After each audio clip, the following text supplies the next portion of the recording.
À 2 ans de l'élection présidentielle, la question des élections a été abordée lors du 9e dialogue de partenariat entre l'Union européenne et Madagascar ce vendredi au Palais d'État d'Yavulu. À l'issue de la réunion, le communiqué conjoint concède que le système électoral de Madagascar est en cours de maturité. Les deux parties se sont alors accordées pour reconnaître qu'il est temps de privilégier la stabilité des normes juridiques pour ne pas laisser place aux querelles partisanes et politiques.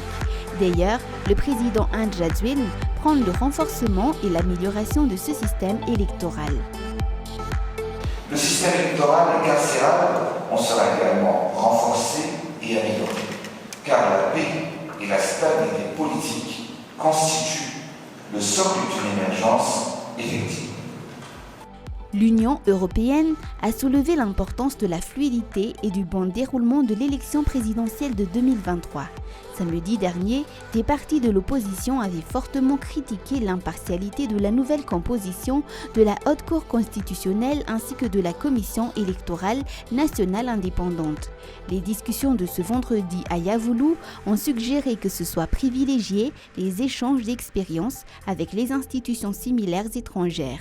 L'objectif est de partager les bonnes pratiques, de renforcer les capacités des acteurs à tous les niveaux ainsi que leurs moyens pour assurer une plus grande transparence et davantage professionnalisme dans l'exercice de leur mission. C'est devrait être effectivement la confirmation que Madagascar est complètement sur un chemin de démocratie et donc c'est important pour nous et pour nos États membres qu'effectivement les élections se passent bien. Dans la paix, dans la stabilité, que tous les moyens de possibilité de s'exprimer et que toutes les organisations indépendantes soient là pour effectivement garantir comme l'autre fois la validité des élections. L'Union européenne souhaite réaliser une autre mission de suivi de la mission d'observatoire électoral qui a été organisée pendant les élections présidentielles de 2018. Dans sa mission d'observation, l'Union européenne avait émis quelques recommandations, dont l'instauration d'une nouvelle loi sur le contrôle du financement de la campagne électorale et la création d'une commission de contrôle du financement de la vie politique. Ensuite, l'accès aux textes de loi et à la jurisprudence électorale a été facilité par la mise en ligne sur les sites internet des institutions concernées.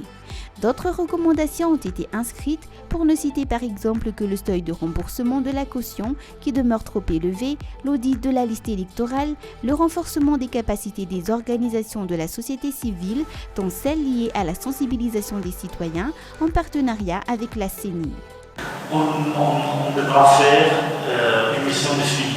Elle fait cette mission tout à fait naturelle dans ce type d'opération pour effectivement parler avec toutes les autorités malgaches compétentes sur les mesures recommandées qui effectivement ont été prises. On sait que certaines ont été prises et d'autres, c'est qu'effectivement on pourrait faire dans le cadre de notre opération pour contribuer à, encore une fois,